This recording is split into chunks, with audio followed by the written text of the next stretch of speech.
Hey, how's it going? Um, Hold on one second. I'm going to talk about the Titan, but first, let me show you some signs.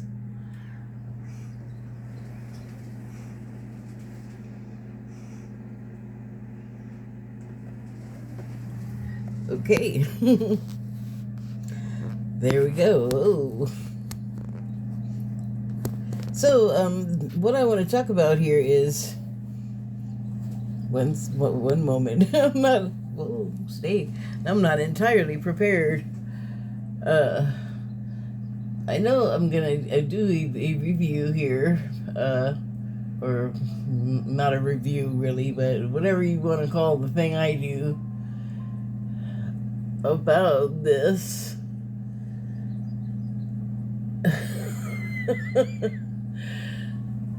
Movie. I wanted to make sure it wasn't a series that I was talking about. Oh, I thought I got that under control. Okay, so it's called The Titan, and it stars Sam Worthington, and that is noteworthy because Sam Worthington was also in a pair of movies completely separate from The Titan, which is an Amazon original, and have to do with completely other people except for Sam Worthington. The Avatar movies, which I saw the original one, and I actually saw that, I think, multiple times, which is a sign that I really liked it, because usually if I see something a lot, right around the time of its opening, which is the case here, then I really liked it a lot at the time and wanted to go right back and see it again. Or, these days, start it over. Hit restart, or continue watching. But, it's just, I started watching The Titan, actually, I got probably a year ago, or maybe more, and it was one of those times when there was like nothing on. Sorry, I'm a little distracted because my glasses are incredibly dirty. I can just see a big old greasy, I don't know, probably thumbprint, and the light is making it's like kind of amplified it or somehow jumped it up. It's just really it's really distracting, but I'll just carry on. So, the Way of Water Avatar movie that finally came out after the first one, like years and years later, and like I said, I just saw it last week. Finally watched it here at home, and I liked it. I didn't have the problem with it that I saw in a lot of reviews or comments, and it was the bro business. First of all, the bro stuff was within Jake Sully's family. Jake Sully is Sam Worthington, or Sam Worthington plays Jake Sully because it's a lot of CGI, and I guess he wears the ping pong ball suit a lot. But anyway, he is a similar character, Jake Sully is. Sorry, I lost track of what I was saying at first. Let me just back it up. That I just saw The Way of Water and the bro thing. So the bro thing was not like cast wide the way it was made to seem in a lot of the reviews and just like comments from people, commentary talking about it. And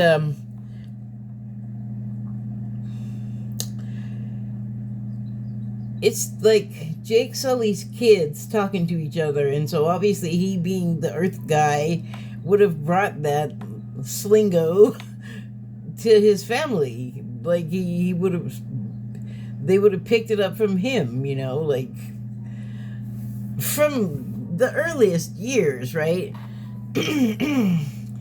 And then the other kid that says it is an actual Earth kid and not a hybrid, you know, Na'vi Earthling child like Jake Sully's kids. But he's there all the time. He has no parents there, and he does apparently have a parent, but it's a mess. And I'm not talking about that movie except to just touch upon the bro stuff, because those kids are the only ones you hear saying it. Like maybe the other people in the location that it's new to, the term is new to, might pick it up somewhere along the way. I don't know. Maybe we'll see 13 years from now in the next sequel.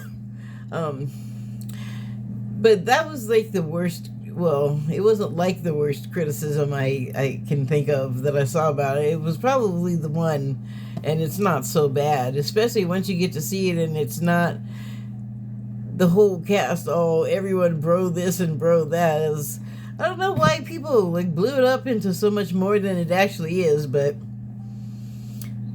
I don't know. I'm not going to speculate on that out loud. But anyway, it's just kind of weird how it just things just converged to where I decided to also pick up on finishing Titan. And the reason why I started it was because there was nothing to watch. I remember very clearly that I was like looking hard for something to watch, and for some reason it was probably summer or something or COVID or both. And I found it, and I went to look at it because I've always liked Sam Worthington. Well, not always. I only knew about him from Avatar, but I've got to see a lot of him after that. And then when I went to find out about who he was and his history and whatever, I don't think he had a whole lot of credits before Avatar, so I guess I didn't miss a whole ton. But anyway, I like him. And I think he did okay in the stuff after. And so in this movie Titan, The Titan, and in Avatar, he's playing an American. And, you know, he does okay at it. He's an actor. It's his job. And you learn. And he's probably spent time around plenty of Americans, and I'm sure he can do mimicry just fine. But occasionally, and this is my quirk, like if I know someone's not American and they're doing an accent, then I'm all on it, like white on rice, waiting for it to slip, waiting for it to slide. And what I started to say a couple of minutes ago, but stopped myself, was that he is one of the ones I know to watch for this because he's a slider. And I'm sure your mind is on so many things as an actor. You're concentrating on what your body's doing and, you know, the fake emotion that you have to produce. And then, you know, you have to direct your features to be doing the right thing. And then you're also, you know, you're paying attention to cues and people doing stuff out of sight of the viewer, but you have to like pay attention to, and you have marks you have to say. Like it's like playing drums, you know, plus. And then, you know, on top of all of that, he's got to remember to speak in this accent that's not, you know, native to him. So I don't blame people. I just make a game out of finding it, of seeing the little mistakes. It's not a big deal. I hope it hasn't hurt anyone, since I haven't before now said that I was doing it, and who even knows who I am? Like, I don't think it's hurting anybody. But anyway, I like to watch for it, and he's one of the ones I know has a tendency to slip a little bit here and there. I think I've already said that. Just to be clear, I'll say it again. So, I didn't watch it right after Avatar or The Way of Water on purpose. But and so it just, like I was saying, there was like a convergence of things that it just made it something to go ahead and talk about it, where I watch a lot of stuff that I have no intention of getting in front of this camera and talking about. It was just things. And so some other Sam Worthington things, like as I said, I've enjoyed, like what he's done post the first Avatar, and among those has been the Clash of the Titans movies, and I think he's in 2 of them.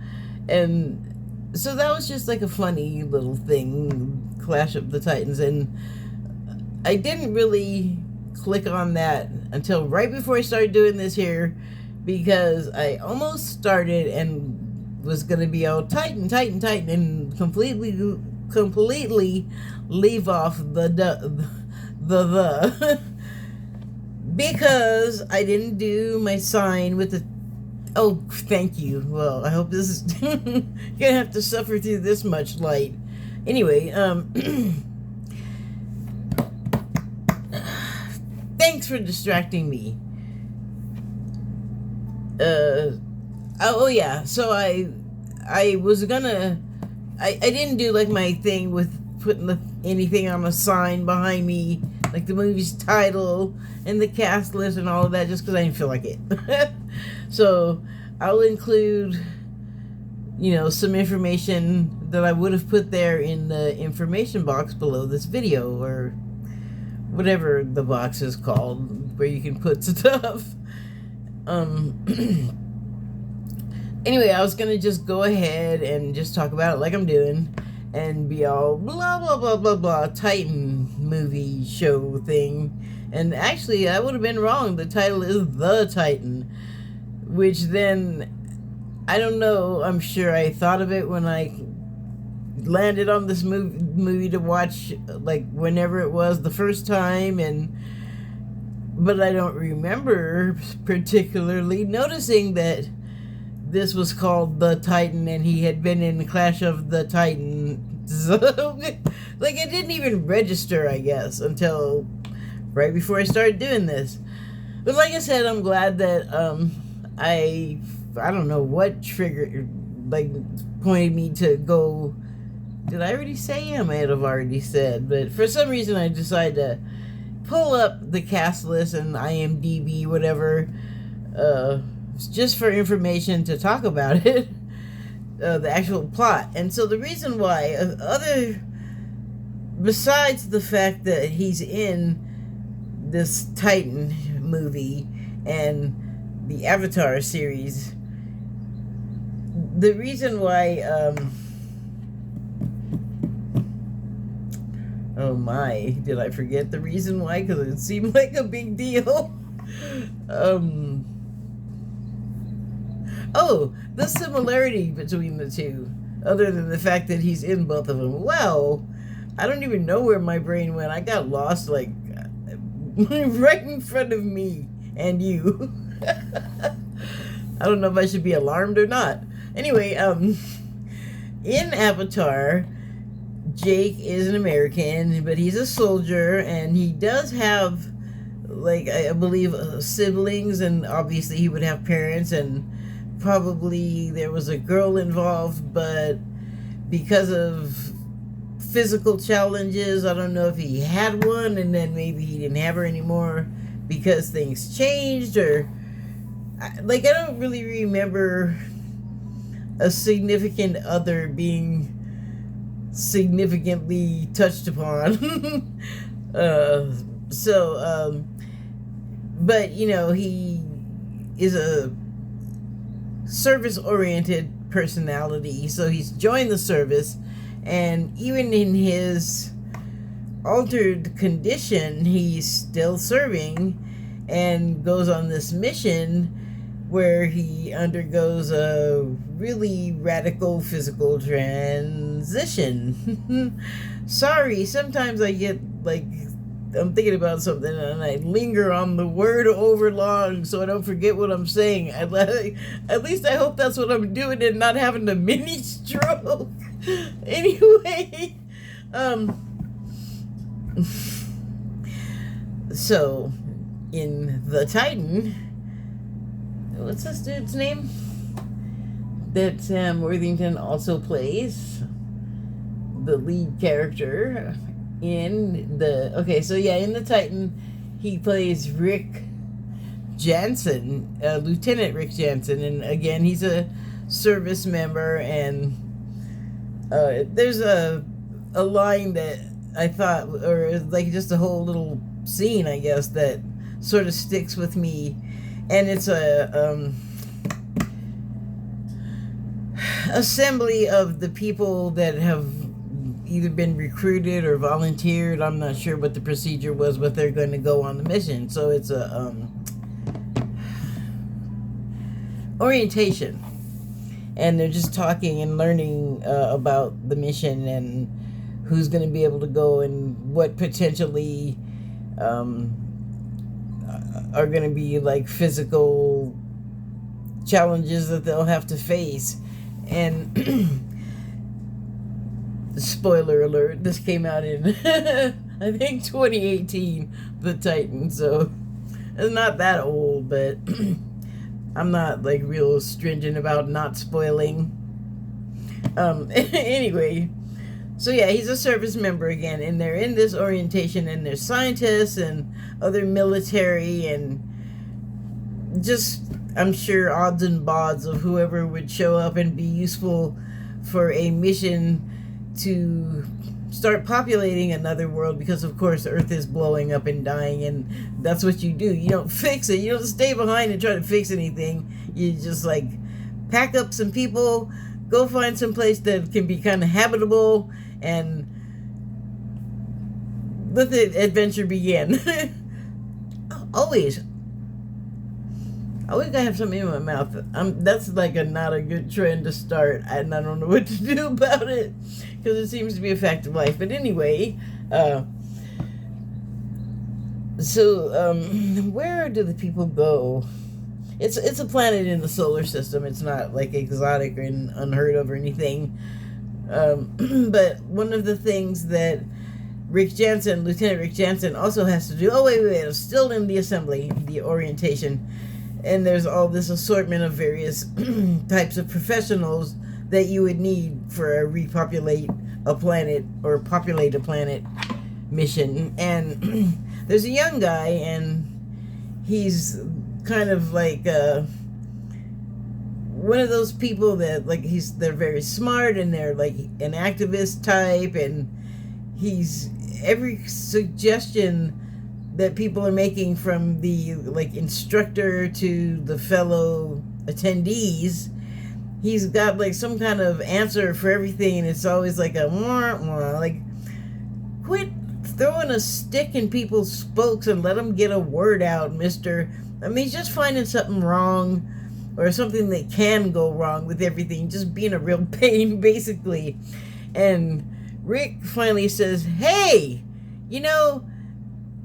listen, do you have kids? And the guy's like, well, no. And he's like, oh, you don't? Well, then shut the fuck up and let people talk so we can hear what's going to happen, or get out of here, because if you don't have like a dog in the game. It basically was the tone that he seemed to be taking. And I thought that, not that I'm like, oh, I'm not anti-family when I say this, believe me, but I'm not, oh, family, the family above all, must everything.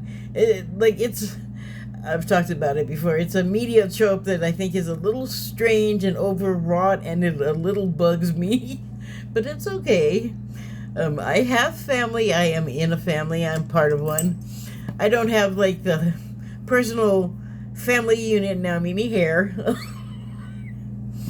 But yes, I understand how the whole family thing works, and I just think that in media, even though they'll come up with some stories of the most horrible sides of what a family can be like, there's still the whole rah-rah family, so it just, I don't know, like, neither end of the spectrum is really filled out, like, believably or well to apply in reality. Like, everything is like very overblown and very emotional and hyperbolic and, explosive and horrible. And yeah. And life is those things, or life are those things. Okay, either one. But one's real and one's not. So one's really like a cowbell, like a bad sound in the middle of like a cowbell in the middle of a symphony, okay? Like, it just doesn't belong. It's weird. It rankles. Do you understand what I'm saying? Now I've lost track of what I was saying. But anyway, I did think that was a cool thing for him to say, because under the circumstances, like, if the planet really is dying and your mission is to go to the other world and get it ready for propagation by, fellow arrivees at some point, why are you trying to sink everything? Just shut up if you're going to be no help at all. Like, that makes sense to me. That's fine. And one of the reasons they're having the meeting, though, is because, as in Avatar, they have to undergo a physical transformation to be able to survive on this particular planet, because the air is like methane, or the water is methane, or something. But the whole organic breathing apparatus has to be different. The body has to become more aquatic than human. And I don't think at the start of it, even though the intent is like the best ever, like, they mean so well, not anyone really, I think, understands the magnitude of what's going to happen, including the scientists, the medical personnel that are making these changes on the humans and transforming them into these meta-humans.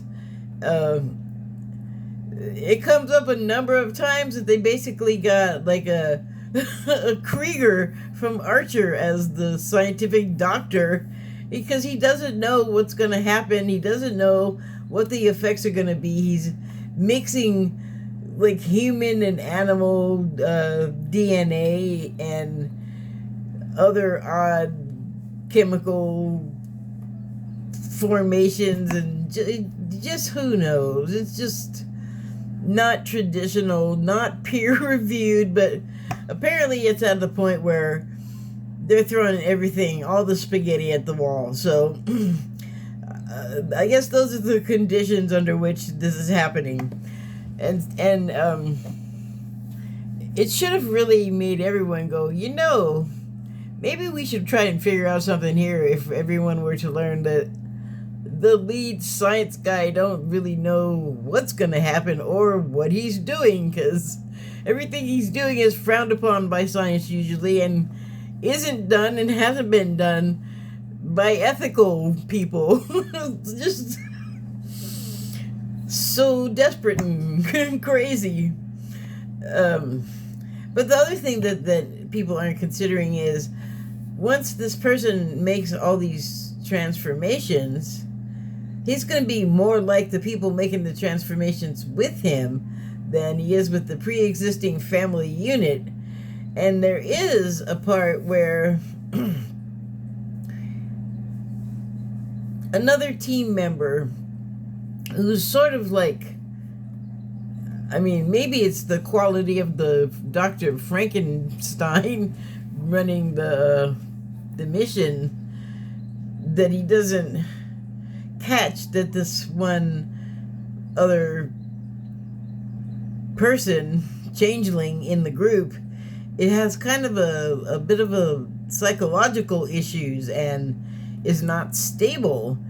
And so when they've all on the team going to this other planet have made these transformations, and they're basically alien to their families, the one human thing that's stuck with this team member is that she was ready to be done with her human family, and she does so in an inexorable way. Like, there's no way she's coming back from it, if you get my drift. And I won't detail that and spoil it for you, but use your imagination, where through the development of their changing process, she's developed a relationship. Like, she's the work wife, let's call it, but she's like a fatal attraction work wife, because he has not split up from his wife and family. Like,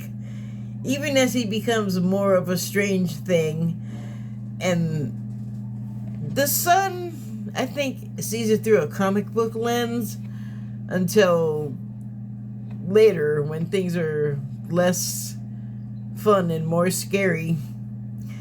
But the child early on is easier. It's easier for him to accept the new strangeness and still see this being as the loving father he's always had, because what's his name again? One second. Rick Jansen is still attached to his family and still cares about them, and so he takes time to be with the boy, and it's sort of like, it's not such an abrupt transition for the child, because he's been spending intimate time as the father's been changing with the father. And the wife, well, my God, I've never been married, but from what I understand, there's a lot going on in that dynamic. And so this whole, basically the human husband that you married turning into this completely other, sorry to use the word, but thing that definitely is not the husband. And she's just starting to reconcile this, and kind of had an incident with the husband where they both surprised each other, and it was like, because of the new differences, and he almost hurt her really bad, but they were like both scared and shocked, and at the point of coming together and healing this, when who shows up but psycho work wife. And then the kid gets scared because violence happens, and the father has to defend himself, and because he's this new part beast man guy, he's all kinds of strong that nobody was expecting. And I mean, even the guns are like bouncing off his head. Pew pew pew pew. And that was cool. Not the violence part, but definitely the way that he was sort of impervious. Like, they hurt him, but they definitely didn't kill him, and a bunch of them really got him. So that was interesting. And at that point, it sort of like goes kind of really bad for that program, for that particular space program. But they work it out, it doesn't end it, which is good, because apparently they really can't just kind of figure out how to fix stuff here at home before having to jet off somewhere else with this kind of issue unresolved in the human turned into a not human psyche. Like, don't take your incompletion gene to another world. And that's what I have to say about that. Well, but as far as the movie, I thought it was good. And I have to say that it's getting harder and harder to find something anymore that I want to watch that doesn't make me feel kind of bad. And it's the same stuff I've always watched, kind of action adventures, and there's usually a lot of fighting and violence, and in a lot of ways I don't mind the fighting, like the hand-to-hand fighting and stuff like that, because, well, A, I know it's fake, and B, it's totally stylistic, and it's more about looking at fit men who jump around and do athletic things than it is about the fighting. But really the whole warring and fighting and aggression and, wanting to hurt people and showing the hurting the people and all of the ways. And there's so many themes that come up in, like, sex that are in it, and that kind of well, it just makes me feel a little bit icky in my stomach not to poop on people that find things like that arousing. That's not why it makes me feel a little sick. It just is that I don't know, like, for me, I don't want that aspect in my sex business. It's like a separate thing. And that's all I want to say about that. But this was okay. I do like the human element and the working through things element, and like I said, the program gets kind of messed up, but there, I think, could be a sequel there, because they could make more people, like, now they know what to do and what not to do, and maybe they do a little better with their psych stuff, because not very many candidates made it after, and it wasn't entirely the fault of the mad scientist, except for maybe not being the best at rooting out who is not the best candidate.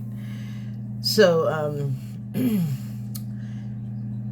know, I liked it, otherwise I would not be here talking about it, and I like Sam Worthington for completely, you know, female reasons. Oh, well, for more than that, I enjoy his performances. The